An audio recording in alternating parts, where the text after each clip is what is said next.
तो आज हम बात करने वाले हैं कंस्ट्रक्शन साइट्स की सुरक्षा पर और ख़ास तौर पर एक इमरजेंसी इवैक्यूएशन प्लान या ईईपी पर। हमारे पास जो स्रोत है वो एक तरह का ब्लूप्रिंट है कि एक अच्छा प्लान कैसा दिखना चाहिए, लेकिन हमारा मकसद सिर्फ नियमों को जानना नहीं है, बल्कि ये समझना है कि जब सच में कोई संकट आता है तो असल में काम क्या आता है। बिल्कुल। कंस्ट्रक्शन साइट मतलब एक ऐसी जगह है जो हर रोज बदलती है।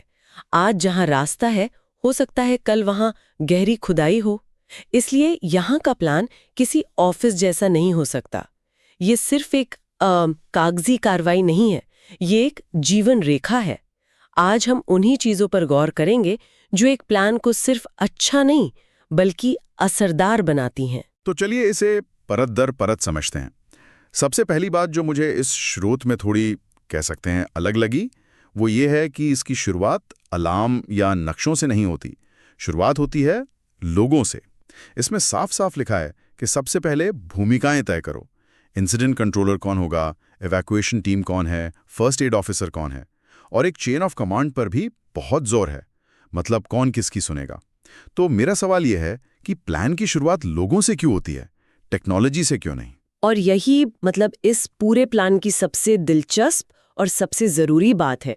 आप सोचिए, जब अफरा तफरी मचती है तो सबसे अच्छी टेक्नोलॉजी भी फेल हो जाती है अगर उसे चलाने वाला कोई ना हो। घबराहट में इंसान का दिमाग बस एक चीज ढूंढता है, कोई ऐसा जो बताए कि करना क्या है। कोई एक लीडर। हाँ, अगर हर कोई अपनी मर्जी से भागेगा तो वो भगदड़ बन जाएगी, निकासी नहीं। इंसिडेंट कंट्रोलर वो एक व्यक्ति है जिसका काम है उस पल में दिमाग ठंडा रखकर फैसले लेना, ये जानना कि इंचार्ज कौन है। आधे से ज्यादा कंफ्यूजन को तो वहीं खत्म कर देता है। लेकिन एक कंस्ट्रक्शन साइट पर तो लोग आते जाते रहते हैं, मतलब आज एक टीम काम कर रही है, कल दूसरी आएगी। तो ऐसे में ये भूमिकाएं स्थिर कैसे रह सकती हैं? क्या ये प्रैक्टिकल है? बहुत अच्छा सवाल है, और इसका जवाब योजना की स्मार्टनेस में ही छिपा है। भूमिकाएं किसी व्यक्ति के नाम से नहीं बल्कि उसके पद से जुड़ी होती हैं। अच्छा। जैसे इंसिडेंट कंट्रोलर हमेशा साइट का सबसे सीनियर मैनेजर होगा, चाहे उसका नाम कुछ भी हो, या फिर हर सेक्शन का जो फॉरमैन है वो अपनी टीम का इवैक्यूएशन लीडर होगा। तो इससे फर्क नहीं पड़ता कि लोग बदल रहे हैं, जब तक पद हैं भूमिकाएं बनी रहती हैं। समझ गया। और इसीलिए स्रोत में नियमित ट्रेनिंग और अभ्यास ड्रिल्स पर इतना जोर दिया गया है। अच्छा, तो ये ड्रिल वाला हिस्सा सिर्फ सबको प्रक्रिया रटाने के लिए नहीं है, बल्कि ये पक्का करने के लिए भी है कि जो भी नया व्यक्ति उस भूमिका में आए उसे पता हो कि करना क्या है। बिल्कुल, ये ठीक वैसा ही है जैसे आग लगने पर हमें पता है कि पानी डालना है। ये हमने इतनी बार सुना और देखा है कि हमारी आदत में आ गया है। ड्रिल्स भी यही काम करती हैं, वो दिमाग की एक तरह से मसल मेमोरी बनाती हैं, ताकि सोचने का वक्त ना हो। हाँ, ताकि जब सोचने का वक्त ना हो तो आपका शरीर अपने आप सही काम करे। ठीक है, तो पहला कदम है एक मजबूत इंसानी ढांचा तैयार करना। लोग तैयार हैं, उन्हें अपनी भूमिका पता है, अभ्यास भी हो गया। लेकिन अगर उन्हें पता ही न चले कि इमरजेंसी आ गई है तो ये सारी तैयारी तो बेकार है। तो शायद यहीं पर संचार और सूचना की भूमिका आती है। एकदम सही पकड़ा आपने। बिना सही जानकारी के सबसे प्रशिक्षित टीम भी अंधेरे में ही रहेगी। इस हिस्से में मुझे तो बहुत ही प्रैक्टिकल चीजें दिखी। जैसे सिर्फ ये नहीं लिखा कि एक अलार्म होना चाहिए, बल्कि ये भी कि अलार्म का संकेत ऐसा हो जिसे सब पहचाने। मतलब लंच ब्रेक के हॉर्न और इमरजेंसी सायरन की आवाज में जमीन आसमान का फर्क होना चाहिए। हाँ, और यहाँ एक आम गलती होती है। कई बार अलार्म ऐसी जगह लगा होता है जिसकी आवाज साइट के हर कोने तक पहुंचती ही नहीं। और कंस्ट्रक्शन साइट पर तो वैसे ही बहुत शोर होता है, बहुत ज्यादा। तो प्लान में ये साफ लिखा होना चाहिए कि अलार्म सिस्टम है क्या वो एक जोरदार सायरन है, या फिर हर फोमन के वॉकी टॉकी पर एक इमरजेंसी मैसेज जाएगा। क्या कोई विजुअल अलार्म जैसे चमकने वाली लाइटें भी हैं उन जगहों के लिए जहां शोर बहुत ही ज्यादा हो। एक बात जो मुझे यहाँ थोड़ी चौंका रही है वो है इमरजेंसी संपर्क सूची। इसमें पुलिस, फायर डिपार्टमेंट के नंबर तो हैं, लेकिन साथ में साइट का सटीक पता लिखने पर भी जोर दिया गया है। ये तो बहुत मामूली बात लगती है, क्या सच में लोग पता बताना भूल जाते हैं? आप हैरान हो जाएंगे। पैनिक में कोई फोन करके बस इतना कह सकता है, अरे वो हाईवे वाले प्रोजेक्ट पर आग लग गई है। और हाईवे तो बहुत लंबा हो सकता है। बिल्कुल, एम्बुलेंस या फायर ब्रिगेड कहाँ पहुंचेगी? इसीलिए स्रोत कहता है कि लिस्ट में सटीक पता, पास का कोई लैंडमार्क और साइट का एंट्री गेट नंबर तक लिखा होना चाहिए। और देखिए, संचार सिर्फ एक तरफा नहीं होता। अलार्म मैनेजमेंट की तरफ से कर्मचारियों के लिए है, लेकिन अगर किसी मजदूर ने कुछ देखा तो वो मैनेजमेंट तक सूचना कैसे पहुंचाएगा? हाँ, ये भी जरूरी है। अगर किसी ने साइट के पिछले हिस्से में कोई चिंगारी देखी तो उसे किसे और कैसे बताना है, इसके लिए भी एक स्पष्ट प्रक्रिया होनी चाहिए। तो सोचिए, लोग तैयार हैं, उन्हें अलार्म भी मिल गया, लेकिन अगर उन्हें यही नहीं पता कि भागकर जाना कहाँ है, तो सब बेकार है। तो यहीं पर साइट का लेआउट मतलब रास्ते और नक्शे तस्वीर में आते हैं। हाँ, क्योंकि यहीं पर प्लान कागज से उतरकर जमीन पर आता है। इस दस्तावेज में कहा गया है कि साइट के नक्शों पर 2 तरह के रास्ते दिखाए जाने चाहिए, एक प्राइमरी यानी मुख्य रास्ता और एक सेकेंडरी, एक बैकअप। हाँ, एक वैकल्पिक रास्ता। ये बहुत जरूरी लगता है क्योंकि हो सकता है आग मुख्य रास्ते को ही बंद कर दे। हमेशा एक प्लान भी होना ही चाहिए, और ये नक्शे सिर्फ मैनेजर की ऑफिस की फाइल में बंद नहीं होने चाहिए। इन्हें साइट पर ऐसी जगहों पर लगाना जरूरी है जहां आते जाते सबकी नजर पड़े, जैसे कैंटीन में या एंट्री गेट पर। बिल्कुल, ताकि लोगों के दिमाग में वो रास्ते छप जाएं। और एक बात पर बहुत जोर दिया गया है कि इन रास्तों को हमेशा साफ रखना होगा। उन पर थोड़ी देर के लिए भी कोई सामान या मलबा नहीं रखा जा सकता। एक बेस्ट कंस्ट्रक्शन साइट पर यह तो मतलब लगभग नामुमकिन सा लगता है। नामुमकिन नहीं है, पर यह सबसे बड़ी चुनौती जरूर है। और यहीं पर मनोविज्ञान काम आता है।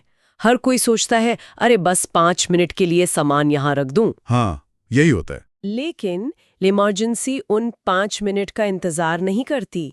सबसे अच्छी योजनाएं इसी बस 5 मिनट की सोच के कारण फेल होती हैं। ये अनुशासन का मामला है।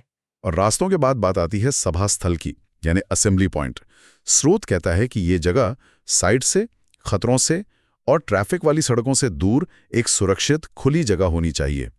इसका मतलब सिर्फ बाहर निकलो कहना काफी नहीं है। अरे बिल्कुल नहीं, बाहर निकलकर इस सुरक्षित जगह पर पहुंचो, ये पूरा निर्देश है।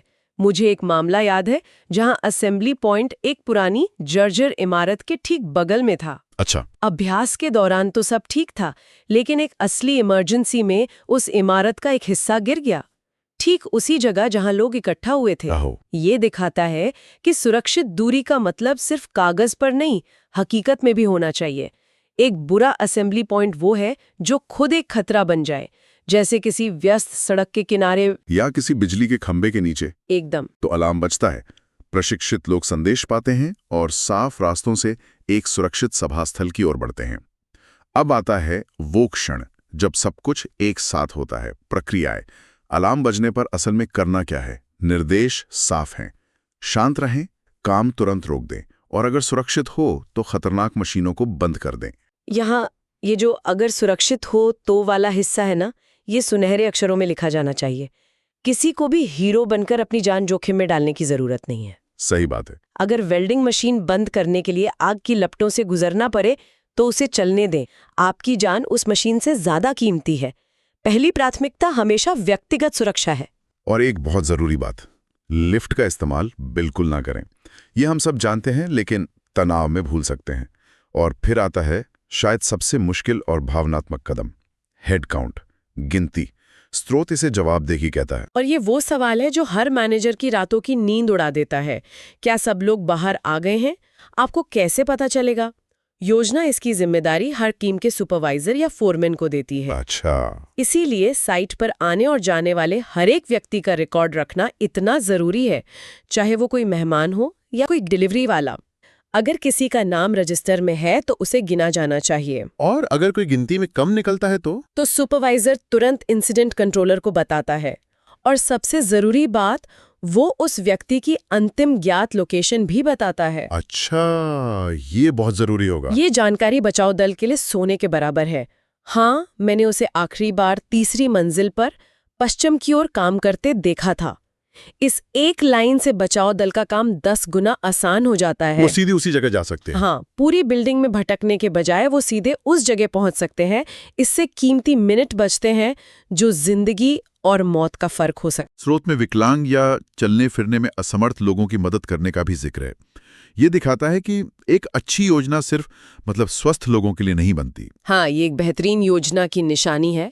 आप ये मानकर नहीं चल सकते कि हर कोई तेजी से सीढ़ियां उतर सकता है। हो सकता है किसी को चोट लगी हो या कोई गर्भवती हो। ऐसे लोगों के लिए पहले से एक बड़ी सिस्टम होना चाहिए। मतलब कोई साथ में मदद के लिए? हाँ, जहाँ किसी सहकर्मी की जिम्मेदारी होती है कि वो उन्हें सुरक्षित बाहर निकालने में मदद करे।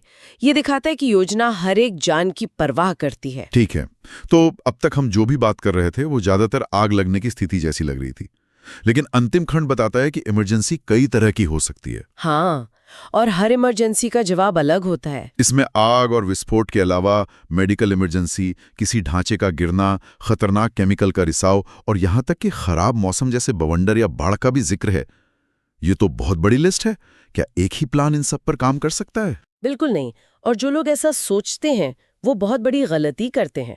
आग लगने पर आपकी प्रक्रिया होती है इमारत से बाहर भागो। हाँ, सीधा बाहर। लेकिन मान लीजिए साइट पर अमोनिया गैस का सिलेंडर लीक हो गया, तब भी क्या आप बेतहाशा बाहर भागेंगे? नहीं, तब तो नहीं, तब आपको हवा की दिशा देखनी होगी और उसके विपरीत दिशा में भागना होगा ताकि जहरीली गैस से बच सकें। और इसमें एक शेल्टर इन प्लेस प्रक्रिया का भी जिक्र है।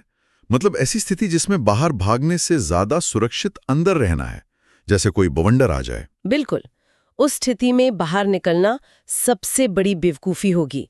तब योजना आपको बताएगी कि साइट पर सबसे मजबूत बिना खिड़कियों वाली जगह कौन सी है जहां सब लोग पनाह ले सकते हैं। अच्छा, तो एक अच्छी ईईपी सिर्फ बाहर निकलो का प्लान नहीं है, ये सुरक्षित रहो का प्लान है।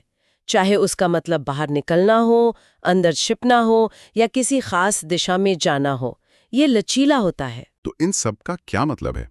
इस पूरी चर्चा के बाद मेरे लिए जो सबसे बड़ी बात उभर कर आ रही है वो ये है कि एक असरदार इमरजेंसी प्लान कोई दस्तावेज नहीं है जिसे बनाकर फाइल में रख दिया। ये तो एक जीती जागती व्यवस्था है। एकदम सही। ये एक पेड़ की तरह है जिसे लगातार पानी देना पड़ता है। कंस्ट्रक्शन साइट रोज बदलती है, इसलिए प्लान को भी हर हफ्ते या हर महीने रिव्यू करना पड़ता है। क्योंकि जो रास्ता आज साफ है, कल वहां खुदाई शुरू हो सकती है। बिल्कुल। और ये सिर्फ नक्शों और अलार्म के बारे में नहीं है, ये मनोविज्ञान, अनुशासन और मुश्किल समय में साफ संवाद के बारे में है। इसका असली मकसद अफरा तफरी को पहले से भांप लेना और उसके बीच से निकलने का एक साफ रास्ता बनाना है, ताकि हर किसी को पता हो कि उसे क्या करना है, कहाँ जाना है और किसकी सुननी है। सुनने वालों के लिए एक आखिरी सवाल छोड़ जाती हूँ। इस स्रोत में ये तो बताया गया है कि निकासी के दौरान क्या करना है, लेकिन उसके ठीक बाद क्या? मान लीजिए गिनती पूरी हो गई, सब लोग सुरक्षित हैं, लेकिन हादसा बड़ा था। अब उन सैकड़ों परिवारों का क्या, जो घर पे चिंता कर रहे हैं, लगातार फोन कर रहे हैं? हाँ, ये तो मैंने सोचा ही नहीं। उस जानकारी और घबराहट की लहर को कौन संभालेगा? एक साइट किसी बड़ी घटना के बाद के उन नाजुक घंटों में कर्मचारियों के परिवारों के साथ कैसे संवाद करती है? ये इस प्लान की एक और परत है जो इस नींव पर बनती है और जिसके बारे में शायद हमें अलग से सोचने की जरूरत है।